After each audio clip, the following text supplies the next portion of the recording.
राधे राधे। एक बार फिर सभी मित्रों का हार्दिक स्वागत है आपके अपने YouTube channel ABH coaching classes में। और सभी जो संस्कृत प्रेमी, संस्कृत अनुरागी जो भी शिक्षक भाई बहन हैं, जो यूपी टेट या सुपर टेट किसी भी विभाग की संस्कृत की तैयारी करना चाहते हैं, तो आप हमारे चैनल के माध्यम से जुड़ सकते हैं एबीएच कोचिंग क्लासेस से, जिस हम अपनी उसी कड़ी में हम जोड़ते हुए अपनी नई कक्षा को आज हम शुरुआत करते हैं। यानी शुरू क्या, यानी पिछली कक्षा हमारी व्यंजन संधि की चर्चा चल रही थी और उसी व्यंजन संधि की कड़ी में पिछली कक्षाओं में हम जस्त संधि और जस्त संधि की चर्चा किए थे हम पिछली वाली कक्षा। तो यानी अब उससे आगे वाली हम संधियों को लेकर के चलेंगे। तो संधि है अगली हमारी चर्तु संधि। कौन सी संधि? चर्तु संधि। आपने नाम सुना होगा, नहीं सुना तो संस्कृत में आप पढ़ेंगे तो आपको जरूर मिल जाएगी चर्तु संधि। चर्तु संधि का सूत्र पूछ लेता है कभी कभी। क्या पूछ लेता है? सूत्र। तो मैं सूत्र इधर लिखे देता हूँ। सूत्र बिल्कुल छोटा है, बस समझ लेना चर्तु संधि में क्या रहता है। ख रे च। क्या है? खरे च। चर्तु संधि का सूत्र होता है खरे च, अर्थात इसी के बारे में जो हम चर्चा करेंगे अब हम एक एक उदाहरण और परिभाषा के माध्यम से बिल्कुल सरल शब्दों में लेके चलते हैं। तो पहले हम उदाहरण दें, उससे पहले हम आपको एक परिभाषा लिखा देंगे जिससे आपको समझ सके कि हम बताना क्या चाहते हैं। तो चलिए हम इसकी परिभाषा लिखते नोट करते हैं यहाँ पर। परिभाषा क्या है कि यानी अभी से पहले वाले संधियों में पढ़ के आ रहे होंगे, प्रत्याहार भी मिलते थे, झल प्रत्याहार, खर प्रत्याहार, चर प्रत्याहार। उसी प्रकार इसी कड़ी में आगे क्या है कि यानी कि झल प्रत्याहार लिखिए। झल एक प्रत्याहार होता है, लिखिए झल प्रत्याहार के वर्णों के बाद, झल प्रत्याहार के वर्णों के बाद यदि कोई खर, अच्छा जिन्हें झल और खर समझ नहीं आ रहा वो एक मिनट बस धैर्य बनाए रखें। झल प्रत्याहार के वर्णों के बाद यदि कोई खर प्रत्याहार का वर्ड आए तो झल के स्थान पर चर आदेश हो जाता है। क्या हो जाता है? चर आदेश हो जाता है।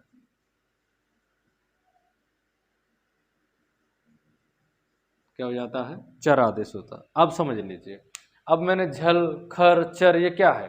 अच्छा, जिसने कभी संस्कृत नहीं पढ़ी उसके लिए तो झल खर चर बहुत ही कठिन चीज होगी। लेकिन जो भाई बहन हमारे संस्कृत की पहली कक्षा से हमारी वीडियो को देखते आ रहे हैं तो उन्हें मैंने शायद दूसरी या तीसरी वीडियो में मैंने बताया था, दूसरी तीसरी चौथी कक्षा थी शायद, उसमें मैंने आपको माहेश्वर सूत्र और प्रत्याहार बनाना सिखाए। तो उसमें आप एक बार उसकी मदद ले लीजिए, उससे देख लीजिए, समझ में आ जाएगा। लेकिन फिर भी मैं आपको बता देता हूँ। यानी झल प्रत्याहार का अर्थ होता है कि झल प्रत्याहार के अंतर्गत वर्गों के प्रथम वर्ण, द्वितीय वर्ण, तृतीय वर्ण और चतुर्थ वर्ण, यानी पंचम वर्ण को छोड़ के वर्गों के प्रथम, तृतीय, द्वितीय, चतुर्थ और सल प्रत्याहार यानी स स स ह, तीनों स और ह, ये झल प्रत्याहार के अंतर्गत आते हैं। अब मैंने कहा कि यानी ऐसे समझ लीजिए झल प्रत्याहार में पंचम अक्षर छोड़ के सभी व्यंजन वर्ण आ जाते हैं। यानी किसी भी व्यंजन वर्ण पंचम अक्षर ना होना चाहिए आगे, पहले वाले पद के अंत में क्या ना हो, झल प्रत्याहार का वर्ण हो, इसके अलावा कोई पंचम वर्ण ना हो। तो झल के बाद, वर्णों के बाद यदि कोई खर प्रत्याहार, अब ये खर क्या है, तो खर प्रत्याहार में हमारे वर्गों के द्वितीय और द्वितीय वर्ण आते हैं और आपके तीनों सा आ जाते हैं। क्या आ जाते हैं? तीनों सा। यानी झल के बाद इनमें से प्रथम या द्वितीय वर्ण कोई आ जाए तो झल के स्थान पर क्या हो जाए? चर आदेश हो जाए। यानी चर क्या है? अब चर क्या है? चर एक प्रत्याहार है जिसमें आपके वर्गों के प्रथम वर्ण आते हैं और तीनों सा आ जाते हैं। चलिए ये नोट कर लीजिए। अब इसके बाद मैं आपको टेबल बनवाता हूँ, उसके माध्यम से बहुत आसानी से समझ में आएगी। फिर बचा जो भी नहीं समझ में आता फिर भी मैं आपको उदाहरण दे करके समझाता हूँ। ठीक है, चलिए नोट कर लिया, स्क्रीनशॉट लेते रहना। नहीं ठीक है, चलिए अब हमें समझना है कि ये चर बहुत सरल संधि होती है, बस आप एक बार ये समझ लें, बस ध्यान से धैर्य से समझ लीजिए। यानी मैंने कहा था कि झल के बाद, किसके बाद, झल प्रत्याहार के बाद क्या आ जाए, खर प्रत्याहार का वर्ण आ जाए तो क्या हो जाए, चर आदेश हो जाए। अब इन्हीं को हम लिख ही लेते हैं, आपको समझा देते हैं क्या क्या होते हैं। वैसे कहा जाए तो इनको, इसमें वर्गों के प्रथम वर्ण, द्वितीय वर्ण, तृतीय और चतुर्थ वर्ण आते हैं, और तीनों सा यानी ऊष्म वर्ण आ जाते हैं। तो हम देखेंगे तो प्रत्याहार की दृष्टि से मैं लिखना तो उतने ही वर्ण है, लेकिन मैं आपको संधि बनाने की दृष्टि से सरल करके लिखे देता हूँ, ठीक है। देखिए क्या होता है, जैसे क, ख, ग, घ और हा। यानी कि हमारा जो हा हमने क्यों लिखा, यानी पंचम वर्ण तो हमें लेना नहीं है, लेकिन ये हमारे सल प्रत्याहार में आता है, यानी जल प्रत्याहार के अंतर्गत ही आता है, तो ये भी हमें लेना है। ये इसी लाइन में क्यों रखा, क्योंकि हा का उच्चारण स्थान कंठ होता है और का वर्ग का भी उच्चारण स्थान क्या होता है, कंठ होता है। ये हम आप लोगों को पहले बता चुके हैं। अगली लाइन क्या होती है, च, छ, ज, झ और य। नहीं, यहाँ नहीं होगा, श होगा। कौन सा सा होगा, तालव्य सा। बाकी के सारे व्यंजन वर्ड जो हलंत वर्ड है, ध्यान रखना। अगला क्या है, ट, ठ, ड, ढ और श, मूर्धन्य श, ठीक है। अगला त, थ, द, ध, यानी इसमें कौन सा आएगा, दंती सा, यानी दंत वर्ण है सब। अब अगला क्या रहेगा, प, फ, ब, भ, दिख रहा है, प, फ, ब, भ, ठीक है। ये सारे वर्ड क्या है, हलंत वर्ड है। अब इनके बाद हमने क्या कहा कि कोई भी खर प्रत्याहार का वर्ड आ जाए, क्या आ जाए, कोई भी खर प्रत्याहार का वर्ड आ जाए। तो खर प्रत्याहार में मैंने कहा वर्गों कौन से वर्ड आते हैं, वर्गों में इसमें प्रथम और द्वितीय वर्ड आते हैं। इसमें वर्गों के प्रथम, द्वितीय, तृतीय और चतुर्थ और तीनों सा, ठीक है। ये तीनों सा आ जाते हैं इसमें, वर्गों के प्रथम, द्वितीय और तीनों सा आते हैं, ठीक है। हम लिख लेते हैं, कौन कौन से रहते हैं, का, खा, च, छ, ट, ठ, त, थ, प, फा, ठीक है। का, छ, अब आपके बच्चे कौन से, तीनों सा बचे आपके, सा, सा, सा। वैसे मैं सा के लिए बता दूं, इसके सा सा में बिल्कुल कोई कठिन नहीं होता, बस सा के बाद सा आ जाए, बस इसमें कोई परिवर्तन नहीं होता, ऐसा समझ लीजिए, सा को सा ही रहता है। लेकिन मैंने लिख दिया प्रत्याहार में आता है इसलिए। अब चर में कौन कौन से रहते हैं, चर में वर्गों के प्रथम वर्ण और तीनों सा आते हैं, तो हम लिखेंगे क, च, ट, त, प, यानी सभी वर्गों के प्रथम वर्ण है ना, ये देखिए। अच्छा, अब इसके बाद मैं डायरेक्टली लिख देता हूँ यहाँ श, श, स, यानी तीनों सा आ जाए। अभी आप टेबल समझ लीजिए, यानी मैंने कहा कि यानी आगे की का, खा, गा, घा या हा, आगे पूर्व पद में ये हो, यानी अंतिम में उसके, और बाद में इनमें से कोई सा, जरूरी नहीं का, खा या इनमें से कोई सा भी वर्ड आ जाए, होना इसको क्या है, का ही होना, ऐसे समझ लो। यानी वर्गों के पहले, दूसरे, तीसरे, चौथे या कोई भी सा आ जाए तो उस, और पीछे क्या हो, प्रथम दूसरे वर्ड हो, पहले और दूसरे वर्ड आ जाए तो उस आगे वाले को पहला वर्ड आदेश हो जाए, वर्गों का प्रथम वर्ड आदेश हो जाएगा, कौन सा, का, चाटा था। अब ये टेबल आप बना लीजिए, नोट कर लीजिए, ठीक है। अभी मैं आपको उदाहरण के माध्यम से समझा देता हूँ, बिल्कुल सरल रहता है, इसमें कुछ ज़्यादा नहीं आता, ठीक है। अब हम इसके उदाहरण लेकर के चलते हैं, ठीक है। आप आपने ये टेबल बना ली होगी, स्क्रीनशॉट ले लेना, चलिए।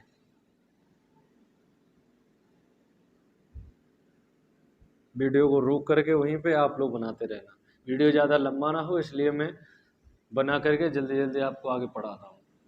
लेकिन समझ में ना आए तो आप कमेंट करके हमें बता सकते हैं कि समझ में नहीं आया, तो मैं आपको अगली वीडियो में उसे समझाने का प्रयास करूँगा। यानी हमने कहा, एक उदाहरण ले लेते हैं हम, जैसे शतधन कारः।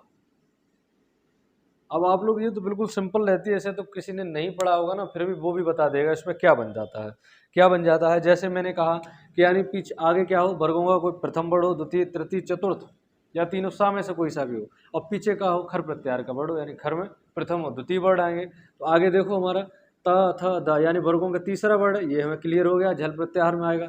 आगे क्या है, का है, का यानी का, खा, यानी वर्गों के प्रथम और द्वितीय वर्ड में आते हैं, यानी खर प्रत्याहार में। तो हम इसको देख करके हम इसको बदल देंगे, इसको किस में बदल देंगे, इसी के वर्ग के पहले अक्षर में, पहले अक्षर क्या बन जाएगा? सत्कारः। क्या बन जाएगा? सत्कारः बन जाएगा। इसी प्रकार और भी आपको उदाहरण जैसे मिल जाते हैं,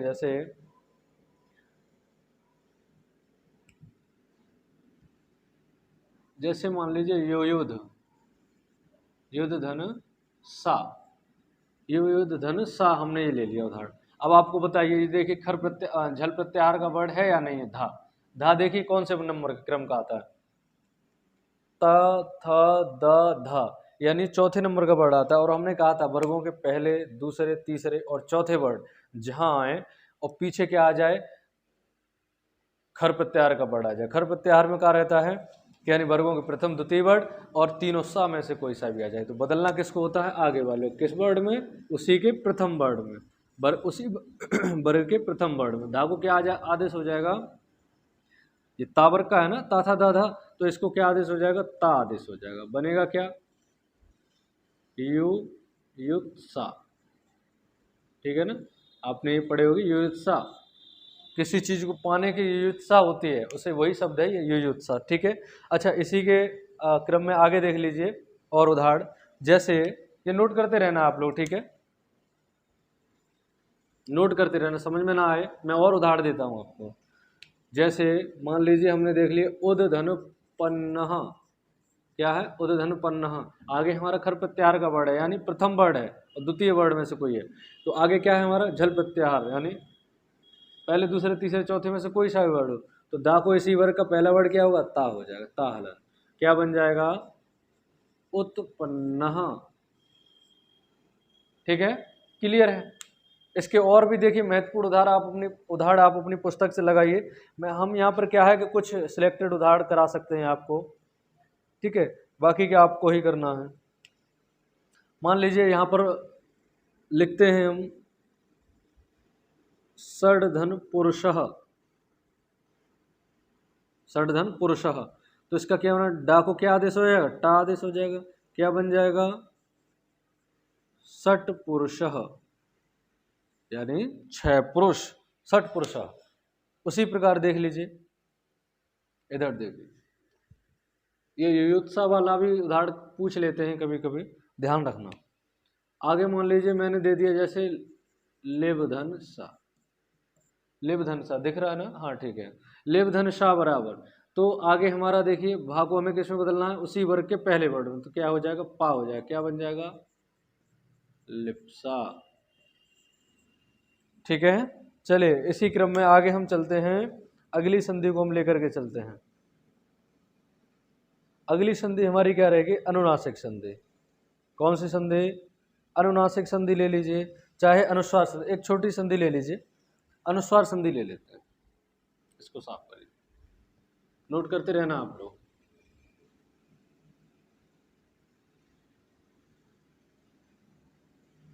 ठीक है, कौन संधि ले लेते हैं? अनुस्वार संधि ले लेते हैं। लिखिए, अनुस्वार तो जानते होंगे किसे कहते हैं, आप लोग जानते होंगे। अनुस्वार संधि जिसका उच्चारण स्थान कहाँ से होता है? नासिका से।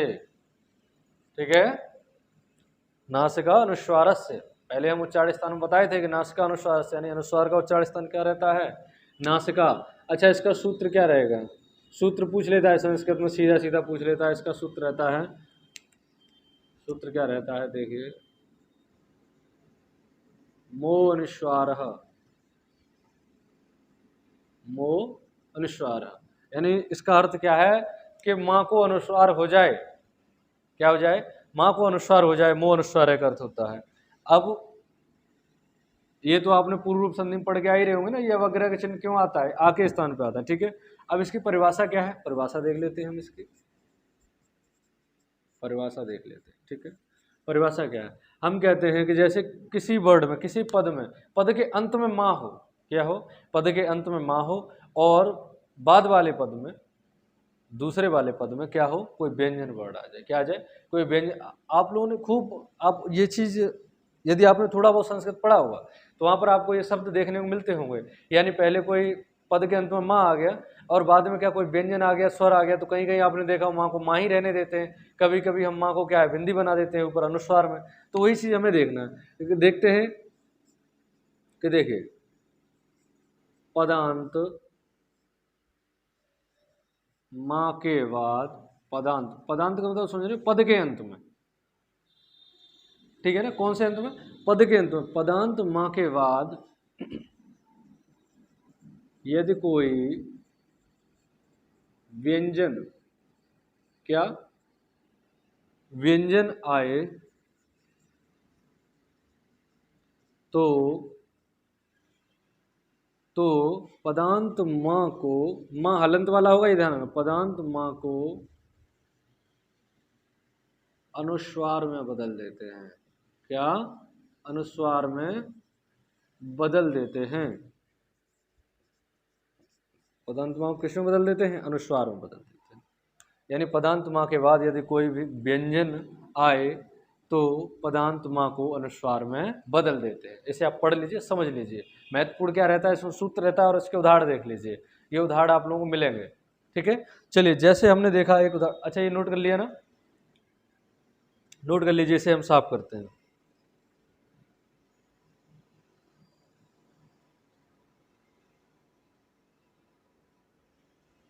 हो गया।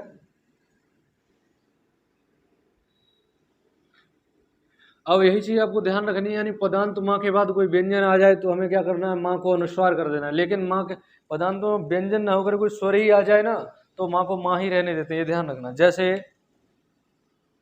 जैसे मान लीजिए नगरम, और इधर मैंने कर दिया गतः, नगरम गतः, यानी नगर को गया,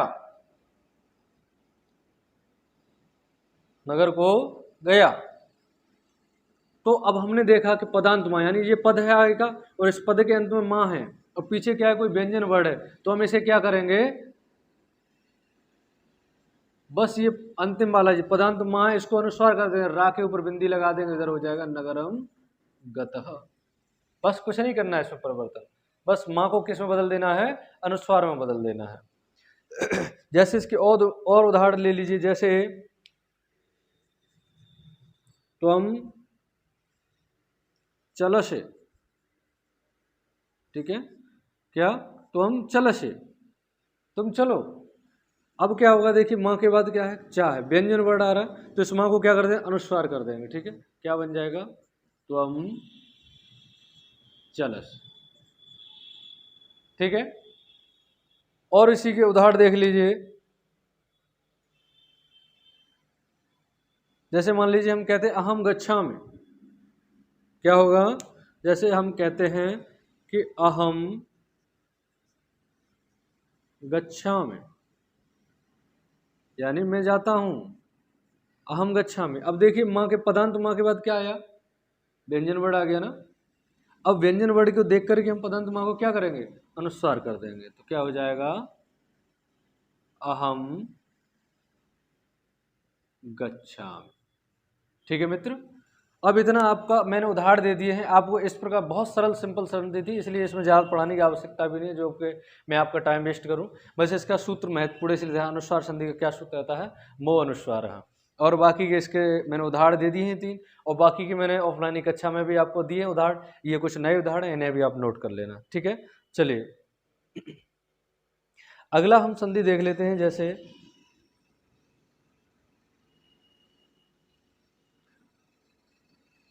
तोरले संधि। कौन सी संधि देखेंगे, तोरले संधि हम देख लेते हैं। चलिए इसे नोट कर लिया होगा आप लोगों ने।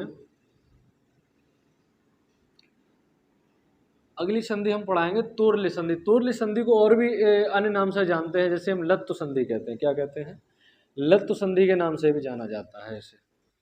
चलिए अब इसी चीज को हम लिख लेते हैं, जैसे मान लीजिए अगली संधि हमने लिखे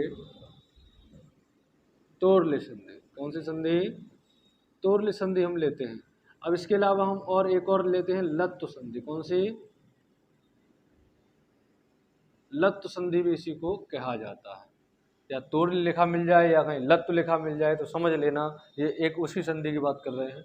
अच्छा इसका सूत्र क्या रहता है, सूत्र यदि हम लिखें तो सूत्र जैसा संधि वैसा ही नाम रहता है, इसका सूत्र भी रहता है तोड़ ले, ठीक है। क्या सूत्र रहता है, तोड़ ले ही सूत्र रहता है लत्त संधि का। चलिए अब इसको क्या कहते हैं, तोड़ ले यानी ता को ला हो जाए, बस ये ध्यान रखना, बस इसमें कुछ है ही नहीं, क्या हो जाए, ता को ला हो जाए, बस इतना हमें जानने की आवश्यकता है। जैसे मान लीजिए परिभाषा लिखते हैं, इसके पहले लिखिए लिखिए लिखिए पूर्व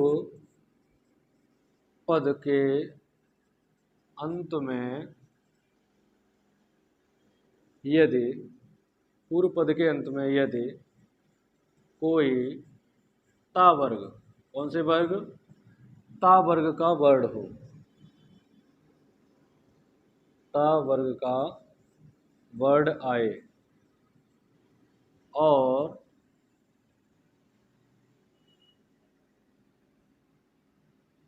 पूर्व पद के अंत में यदि कोई ता वर्ग का वर्ड आए और उत्तर पद के प्रारंभ में, उत्तर पद का मतलब समझ रहे, बाद वाला, ये शब्द पहचान लेना, पूर्व पद, उत्तर पद, परवर्ड, उत्तर वर्ड, ठीक है, ये चीज ध्यान रखना, पूर्व वर्ड, परवर्ड, यानी उत्तर पद के प्रारंभ में, ऐसे लिख लीजिए, उत्तर पद के प्रारंभ में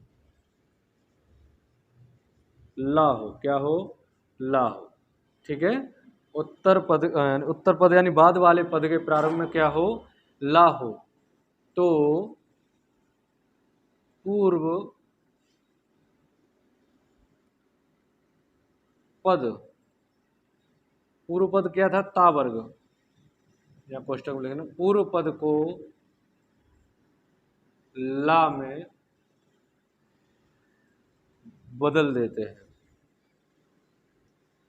बदल देते हैं, दिख रहा है, सही है, यानी पूर्व पद के अंत में, पूर्व पद के अंत में यदि कोई तावर का वर्ड हो, यानी ता था दा धा ना में से कोई सा भी वर्ड आ जाए पूर्व पद के अंत में, और उत्तर पद का प्रारंभ में, यानी जो हमारा बाद वाला जो पद होगा उसका जो प्रारंभ है वो ला वर्ड से हो, किस वर्ड से हो, ला वर्ड से यदि उसका प्रारंभ हो रहा हो, तो हम क्या करते हैं, पूर्व पद का, यानी पूर्व में जो तावर का वर्ड था उसे भी हम क्या कर देते हैं, ला वर्ड में ही बदल देते हैं, ठीक है। अब बस ये आप, बहुत सरल है, बस ये समझ लेना, इसके उदाहरण देखते हैं हम, नोट कर लीजिए इसके, दिख रहा है आपको, चलिए बताते रहना, कोई दिक्कत हो तो इसमें समझ में ना आ रहा हो।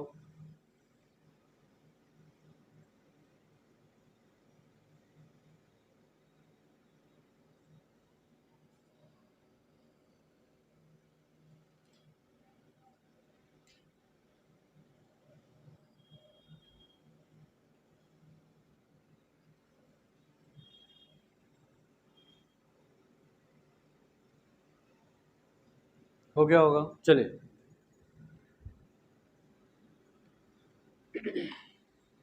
अब इसको हम उदाहरण के माध्यम से देख लेते हैं। जैसे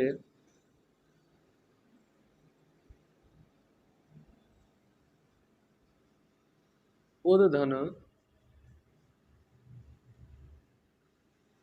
लिखितम, उद्धन लिखितम, अब आगे देखिए हमारा तावर का वर्ड है ना, ता था दादा नाम में से कोई सा भी वर्ड आ जाए और पीछे हमारा ला से प्रारंभ वर्ड हो रहा है, यानी उत्तर पद जो है हमारा ला से प्रारंभ हो रहा है, और पूर्व पद के अंत में क्या है, कोई ता था दादा ना वर्ड हो, यानी तावर का वर्ड हो, तो दा को हम क्या कर देंगे, इस ला को देख करके ला में ही बदल देंगे, तो क्या हो जाएगा यहाँ पर, ये उल हो गया ना, अब ये ला आधा इसी में जुड़ जाएगा, तो क्या हो जाएगा, उल्लिखितम, ठीक है, क्या बन गया, उल्लिखितम बन गया। जैसे एक और हम देख लेते हैं, तद धन लीनः, क्या बना, तद धन लीनः, तो दा को किस में बदल दिया, ला में, क्या बन गया, तल्लीनः, ठीक है। चलिए इसी प्रकार जैसे विपद धन लीनः आ जाए तो विपल लीनः हो जाए, इसी प्रकार और हम देखते हैं उदाहरण,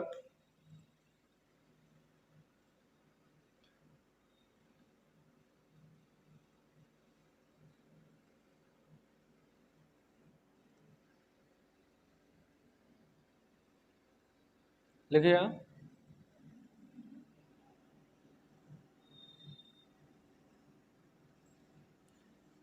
जैसे विपद, एक और देख लीजिए, विपद धन लीनः, क्या बन जाएगा, दा को ला बन जाएगा विपल्लीनः, क्या बन जाएगा, विपल्लीन।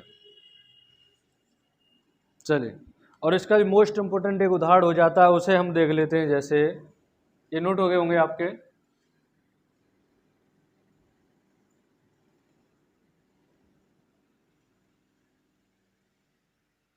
ठीक है।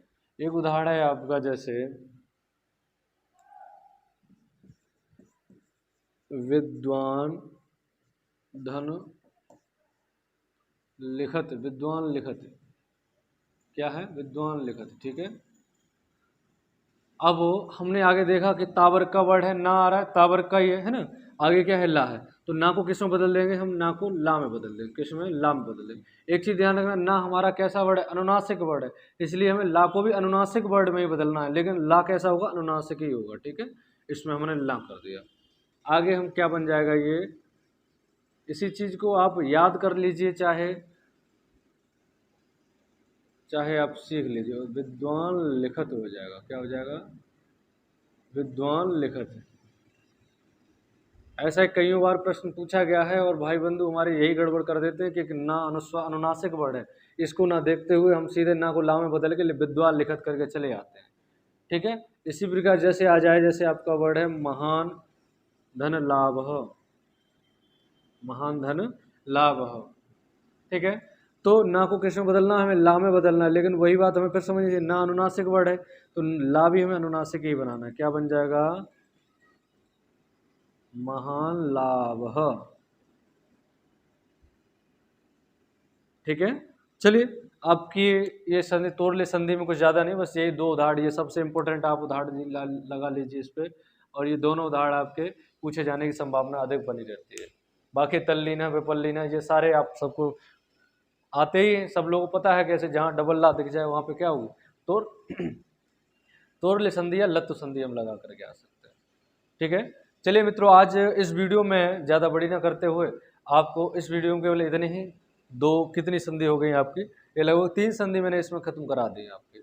आप बस इसको एक बार देख लीजिए वीडियो, आपको कभी समझने की, दोबारा पढ़ने की आवश्यकता नहीं पड़े, बस आप एक बार वीडियो को पूरा जरूर देखा करिए। पूरा देखने से आपका पूरा टॉपिक क्लियर हो जाएगा, आप अपना प्रॉपर नोट्स भी बना सकते हैं। और मैं जैसा पढ़ा रहा हूँ, मैं उन भाई बहनों की मदद करना चाहता हूँ जो ऑफलाइन की कक्षाओं में नहीं पहुँच पाते और ऑफलाइन की उनके पास आर्थिक स्थिति ऐसी नहीं है कि वो ऑफलाइन से पढ़ सके, तो उन्हें मैं प्रॉपर एक नोट्स ऐसा देना चाहता हूँ कि जो वाकई में जो ऑफलाइन में जो पढ़ते हैं बच्चे, उन्हीं की तरह उनसे भी बेहतर करने का प्रयास करता हूँ कि कुछ मैं नया कुछ यहाँ पे दे सकूँ। लेकिन प्रॉपर ऑफलाइन की तरह तो नहीं हो पाता, लेकिन फिर भी क्योंकि मैं आपसे संवाद नहीं कर सकता पर्सनल, आप कोई प्रश्न मन में आ रहा है, कुछ समझ में नहीं आया तो मैं आपको पूछ नहीं सकता, लेकिन आप कमेंट के माध्यम से बताएंगे तो अगली वीडियो में आपको वो उदाहरण को सॉल्व करवा दूंगा। तो आप इसे वीडियो को अवश्य देखा करिए, पूरा देखा करिए, और वीडियो कैसी है, समझ में आ रहा है, और यदि समझ में आ रही है और मेरा प्रयास कैसा जा रहा है, मैं तो इस चीज़ को आप लाइक करके और कमेंट करके हमें अवश्य बताया करिए, और वीडियो अच्छी लगे तो आप शेयर भी करते रहना अपने मित्रों को। जय श्री कृष्णा, राधे राधे।